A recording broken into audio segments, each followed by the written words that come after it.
শীতকাল মানেই তো বিয়ের সিজন, খাওয়া দাওয়া হই হুল্লোড় এগুলাই। আমার শ্বশুর বাড়িতে 2 দেবরের বিয়ে বাকি ছিল, তাই তাদের জন্য মেয়ে দেখা হচ্ছে।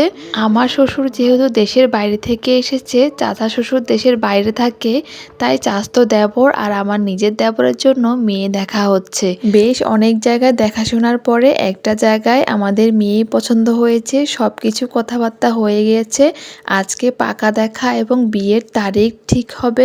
তাই দুপুরে খাওয়া দাওয়ার আয়োজন হয়েছে। আমরা এসে পড়েছি, এখানে এসেই দেখছি সুন্দর একটা পাখি সুন্দর করে কথা বলছে, তাই একটু রেকর্ড করলাম।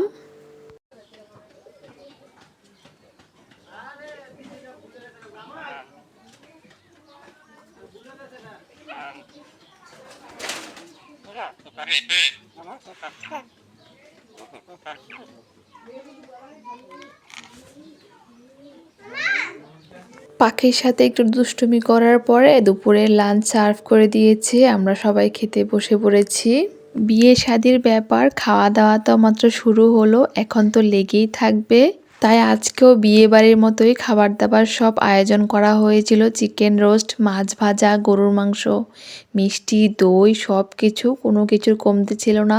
এরপর আমাদের সামনে পাত্রী চলে আসলো, মাশাল্লাহ অনেক সুন্দর, আপনারা সবাই মাশাল্লাহ বলবেন। প্রথম একবার বাড়ির মুরব্বীরা দেখা করে গিয়েছিল, এরপর আমাদেরকে নিয়ে এসেছে, মানে ছেলের ভাবিদেরকে দেখানোর জন্য। আর আজকে বিয়ের তারিখ ঠিক হবে, তাই আমরা সবাই ছবি তুলছিলাম এবং ভিডিও করছিলাম বাড়িতে সবাইকে দেখানোর জন্য। এখানে কথাবার্তা চলছিল সবার সাথে। এছাড়া ছেলের বাবা এবং ছেলের বড় ভাই যেহেতু দেশের বাইরে থাকে, তাই আমার শ্বশুরেই সব দায়িত্ব নিয়েছিল।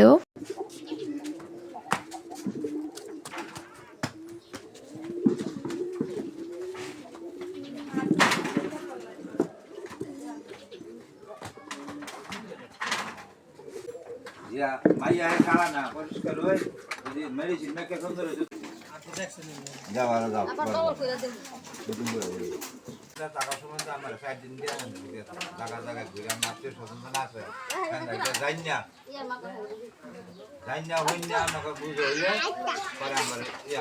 আলহামদুলিল্লাহ সবাই মিষ্টি মুখ করে পান খেয়ে এবার বাড়ির উদ্দেশ্যে রওনা দিবে। বিয়ের তারিখ ঠিক হয়েছে, সামনেই বিয়ে আসতেছে, ভিডিও আসতেছে।